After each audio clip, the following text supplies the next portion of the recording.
Bharatiya Janata party के राष्ट्रीय अध्यक्ष जेपी नड्डा इस समय बंगाल के दौरे पर हैं और कल जब वो रैली करने जा रहे थे तो उनके काफिले पर जबरदस्त हमला हुआ। नड्डा तो बच गए, लेकिन बीजेपी के स्थानीय नेता कई कार्यकर्ताओं को जबरदस्त चोट लगी है। अब इस हमले पर बीजेपी और टीएमसी के बीच आरोप प्रत्यारोप का खेल शुरू हो गया है। ममता बनर्जी का कहना है कि हमले के पीछे बीजेपी की नौटंकी है। अब जवाब में नड्डा ने कहा है कि बंगाल में अराजकता का माहौल है और सड़कों पर चलना भी यहां गुनाह हो गया है।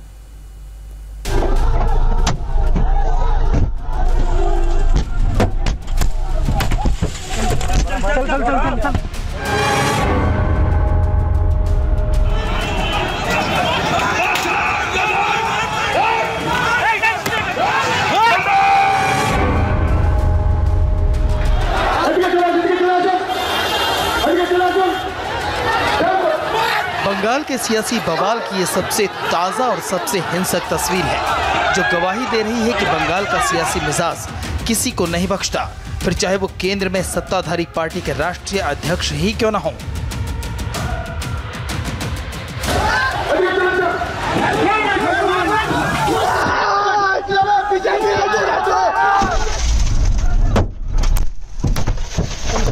चल निकाल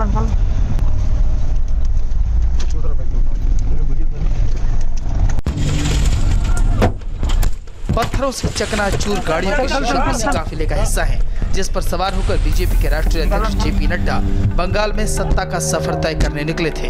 लेकिन सफर की शुरुआत में ही नुकीले पत्थरों से सामना हो गया। चल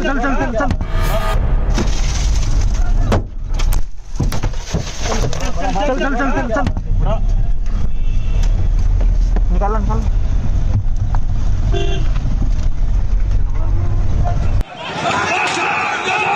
बीजेपी अध्यक्ष जेपी नड्डा 2 दिन के दौरे के दूसरे दिन पश्चिम बंगाल के डायमंड हार्बर में थे। उनका काफिला काफी तेजी से आगे बढ़ रहा था, लेकिन तभी उनका सामना टीएमसी का झंडा उठाए भीड़ से हो गया, जो बीजेपी के काफिले पर टूट पड़ी। काफिले पर पत्थरों की बरसात कर दी। बुलेट प्रूफ गाड़ी ना होती तो पता नहीं क्या होता।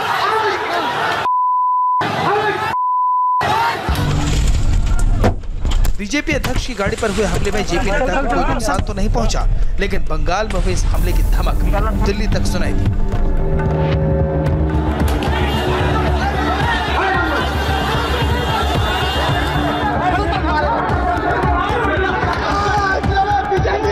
बैठकों का दौर शुरू हो गया।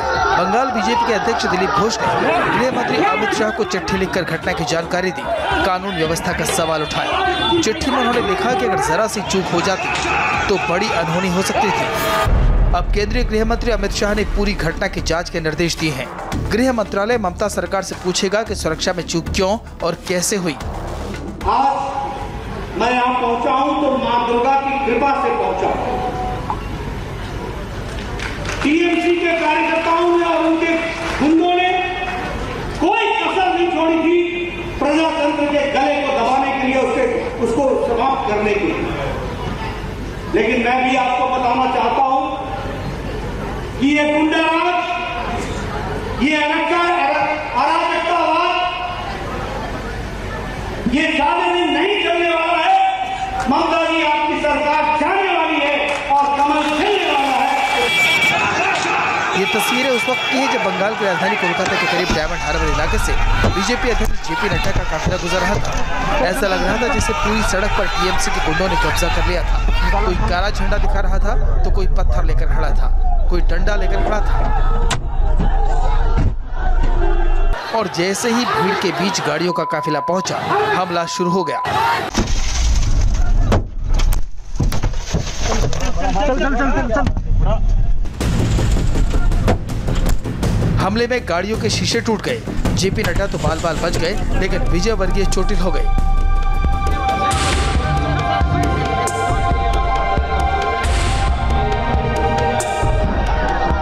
लेकिन ममता बनर्जी कह रही हैं कि ये सब बीजेपी की साजिश है। उनका कहना है कि भीड़, ये झंडे, ये पत्थर चलाने वाले,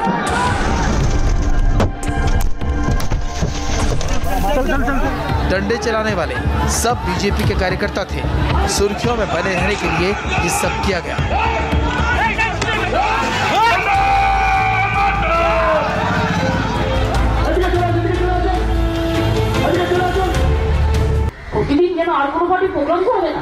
কোনদিন একটা চিফ মিনিস্টার চলে আসছে, কাজ নেই তো কিছু, লোকের কাজ করে না। কোনদিন হোম মিনিস্টার চলে আসছে, কোনদিন ওই আর একটা মিনিস্টার চলে আসছে, কোনদিন চারটা নাড্ডা ফাড্ডা ভাড্ডা গাড্ডা সব চলে আসছে একটা করে। আর তারা একা প্রোগ্রাম করবে আর কেউ করে না। আর যেদিন তারা প্রোগ্রাম করবে, লোক যদি না আসে তাহলে নিজে সাজিয়ে রাখবে যাতে নটঙ্কি করে ন্যাশনাল নিউজে ভালো করে দেখায় যে দেখো আমরাই মেরেছি। আরে बीजेपी अध्यक्ष को लेकर ममता बनर्जी का इस तरह का बयान बताता है कि वह बंगाल में बीजेपी की घुसपैठ से हिली हुई है। सत्ता हाथ से जाने के खौफ ने टीएमसी कार्यकर्ताओं को हिंसक बना दिया है। पुलिस का पूरा अमला भीड़ को घेर कर खड़ा था। प्रशासन के अफसर खड़े थे, लेकिन फिर भी हमला हो गया।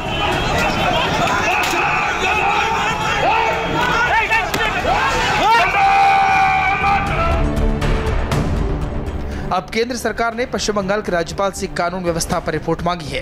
आज शाम राज्यपाल प्रेस को घटना की पूरी जानकारी देंगे।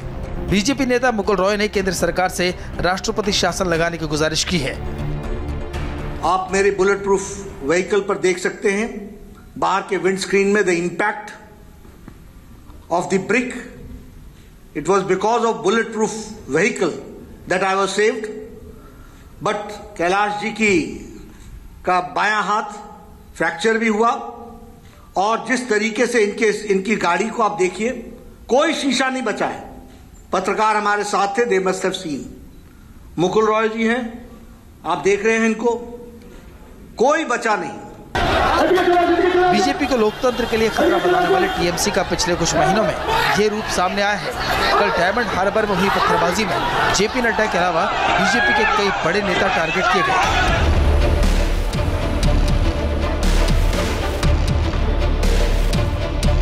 बीजेपी के बंगाल प्रभारी कैलाश विजयवर्गीय पर हमला हुआ। बंगाल में पार्टी के प्रदेश अध्यक्ष दिलीप घोष पर हमला हुआ। बीजेपी नेता मुकुल रॉय, सांसद स्वपन दास गुप्ता, राजू बिष्ट और पूर्व सांसद अनुपम हाजरा भी नहीं बच पाए। मेरे ड्राइवर को चोट आई है, सिक्योरिटी को चोट आई है, मुझे भी चोट आई है। और मैं समझता हूँ कि अराजकता की हद है ये। बंगाल में क्या किसी राजनीतिक दल के राष्ट्रीय अध्यक्ष का इस प्रकार स्वागत होता है क्या? मैं बंगाल की जनता से पूछना चाहता हूँ। यहाँ पर डेमोक्रेसी की स्थापना करना है, और मैं समझता हूँ जनता की जवाबदारी है कि जनता इस दिशा में निर्णय करे कि बंगाल का अपमान, बंगाल की संस्कृति और संस्कार का अपमान कब तक होने देंगे हम? खड़े नहीं हो पाए। पश्चिम बंगाल के डायमंड हार्बर में बीजेपी अध्यक्ष जेपी नड्डा के काफिले पर हुए हमले का जबरदस्त विरोध देखा जा रहा है। शहर शहर बीजेपी कार्यकर्ता रैली निकालकर धरना प्रदर्शन कर विरोध जता रहे हैं। दिल्ली में तो कुछ लोगों ने टीएमसी सांसद और ममता बनर्जी के भतीजे अभिषेक बनर्जी के बंगले के बाहर लगे उनकी नेम प्लेट पर काली पोत दी। कल देर शाम कुछ लोग बैनर पोस्टर लेकर अभिषेक बनर्जी के बंगले के बाहर पहुंचे, उनकी नेम प्लेट पर काली पोत कर फरार हो गए। विरोध सिर्फ दिल्ली ही नहीं, कई शहरों में हो रहा है। जबलपुर में बीजेपी कार्यकर्ताओं ने ममता सरकार का विरोध किया। आसनसोल में भी बीजेपी कार्यकर्ताओं ने जेपी नड्डा पर हुए हमले के खिलाफ प्रदर्शन किया।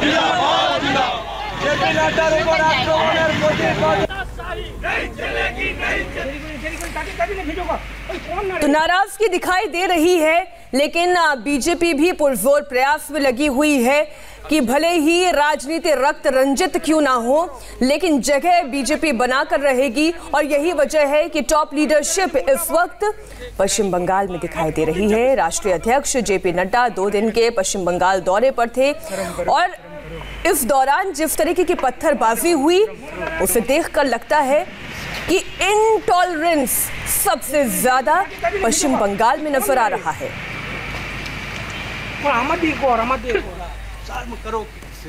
अभिषेक बनर्जी